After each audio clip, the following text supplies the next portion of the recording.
multi-hyphenate from a child star to a teen idol to a full-grown total performer, the bro. We got Raver Cruz. Hey, what's up, wishers? Grabe, good to be back after 10 years. What's up, brother? Good to see you, bro. And we are always delighted to have you here on board the Wish Bus. Nag-Wish Olympics ka pa before. You made it Yes, rain. yes. I remember with the JR. Young And- legs ako nun. Young yes, legs. sir. Pre-pandemic. Actually, early 2020 yun eh. Nakapag-araneta pa tayo. But bro, pag-usapan natin, bro, from being an ambassador of a chocolate drink, ang layo na ng naging trajectory ng my, career mo. grabe. And naalala ko pa yung anime. Yung mga True Blue Raver fans, yung anime sa ASAP, naalala nyo, sila Eman Abeleda, you and your brother Rojan. Bro, what do you think is the secret sauce while you're still around?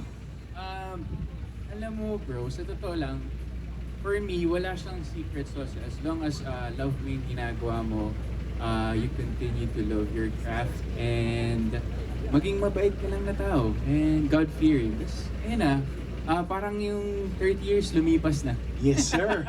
Yes, sir. Can you imagine, man? Yeah. 3 decades and Yeah. you still look that young. But now, Binabola mo ako. My bro, you're dubbed as the king of the dance floor ngayon dahil sa Honey Boo Boo mo. Medyo inclined ka na sa music. Talk to us about that transition, or have you always had that in you? Yung guitar playing, the singing, apart from the dancing? Yung music, talagang nandito na siya sa puso ko. Dahil nga, I come from a clan kasi talaga na music lovers and mga banda. Yes, Kasi sir. Yung Cruz clan. Yes, sir. Pero kasi growing up, super shy kid talaga ako. Tapos lahat ng sa family ko, singers, banda, ganyan. So parang na-shy ako. So sabi ko, mag-isip ako ng venue na parang kailangan mas una mo naman akong matuto sa kanila. So lahat naman din sila sumasayaw, pero pinursu ko yung dancing. Aha. Tapos ayun, awa ni Lord, natuto naman ako sumayaw.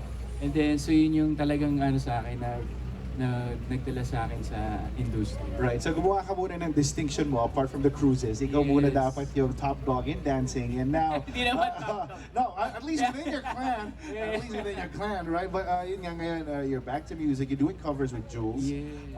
And what about the guitar playing, man? Guitar playing, bro, alam ni Migs, actually si Migs na naging teacher ko.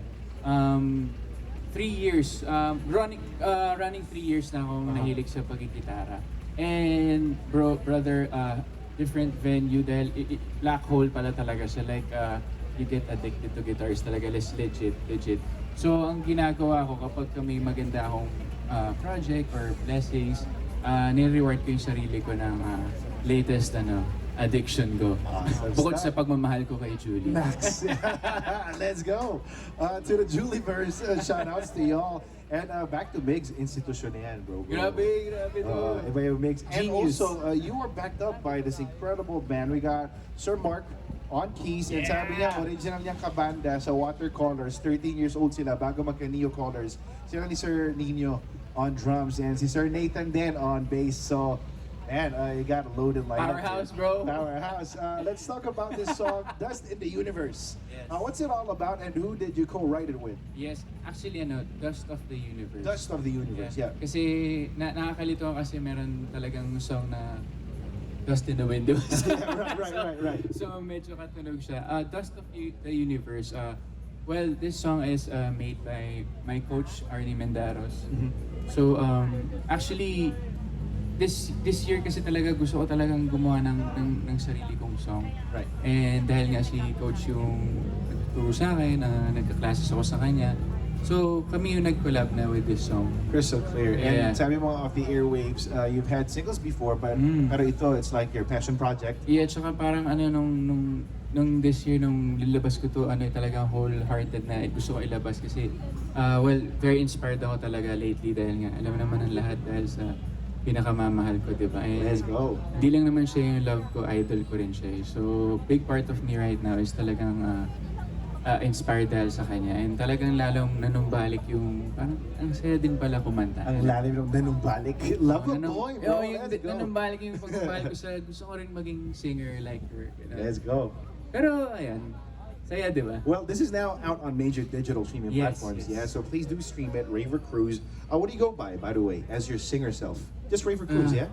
Yeah, Raver Cruise na. Pero Raver Cruise. ang galing nga naman, tama nga yung naisip mo, no? Dapat pala May meron bago ang akong moniker, no? alter ego. no? Let's go. Ah, Pero in the okay. meantime, do look it up. Raver Cruise. Pwede ba Raver Meister na lang? Raver Maya. Ay, masyadong tito joke yun. But anyway, Raver Cruise, look it up.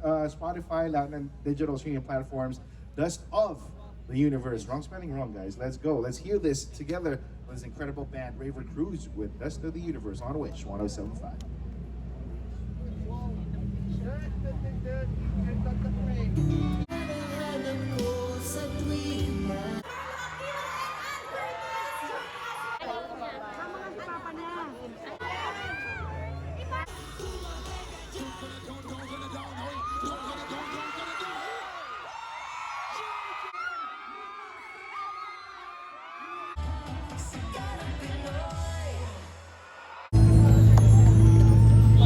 Yes, sir, with a track penned by his coach, Arnie Mendados. We got Raver Cruise with Dust of the Universe. Maraming salamat, bro. How did that feel, having that perform on board the Wish Bus? Grabe, sobrang saya. Alam mo, sa mga hindi nakakalam, iba yung feeling talaga. And kapag like OPM artist ka, gusto talaga sa milestone every time na mapupunta ka sa Wish Bus.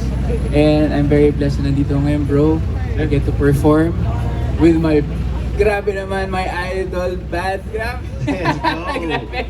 Sobrang nakaka-pressure, bro. Kasi talagang mga ano to, ang mga legends na to sa industriya. So, especially sa music scene. And thank you, Wish. Sana paulit. We got you, bro. Our doors are open for you and your group. And now, before I let you go, though, where can they have you followed? And mga future appearances and gigs, festival games. Yeah. Let's talk about it. Yun na nga, guys, follow nyo lang ako sa mga social media accounts at Raver Cruise lang po. And brother, tama ka, meron tayong games sa Mo Arena. It's on May 3 dito sa Arena. Of course, that's Team Gerald and Team David Icauco. So ano siya, para siyang Team GMA and Team ABS. Yes, sir. The That's third gonna be floor fun. in Sparkle. And sobrang daming artist na talagang inaabangan nila doon who will play. And now I'm doing a show called Stars on the Floor sa GMA. Of course, All Out Sundays. And magkakaroon din ulit ng The Flash Kings na. So, Awesome stuff. malapit na kayo mag-start niya. I believe next week start na kami. Let's go. Maraming salamat. Don't forget, be this Arena, May 3rd, 2026. That's a Sunday, live and direct from the Mall of Asia Arena sa the third floor.